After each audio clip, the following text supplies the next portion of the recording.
As soon as I turned on the Huffman, I parked my car right at the intersection. I got out because I noticed a male standing there in his boxers with blood on his face and his chest. So I walked up to him, asked him if he was okay. He had stated that he was fine. Hearing someone screaming further up the road, I just told him to stay right there. An ambulance was on his way to check him out. And then I left him and went up the road. Was anyone with him when you saw him? Not when I got to him.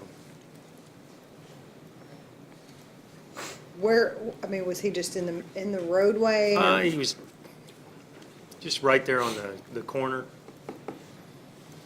the intersection where Huffman and Lafayette. He wasn't actually out in Lafayette, but he wasn't in the grass either. Okay.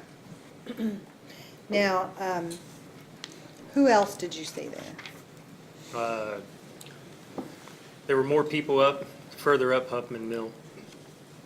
Deputy Robinson was already to the red vehicle on the north side of the road. I went straight up because there was a gentleman lying in the middle of Huffman Mill, screaming, hollering, trying to get up, but he couldn't get up. So I went straight for him. And as I was passing, I was almost to him, and I could hear Deputy Robinson say, "I've got a female in the wood line." So he was dealing with her, so I went straight to him. At that point in time, he was saying something about, is she okay, is she okay? I told him just to lay still, don't move, ambulance was on its way. And then I heard another voice coming from the vehicle. So I went straight to the vehicle. There was another male trapped inside. I was talking to him. He couldn't get anything out other than he was in severe pain and that he needed help. I noticed a large knife in a sheath on his belt, so I reached in, grabbed the knife, and secured it at that point in time for safety reasons.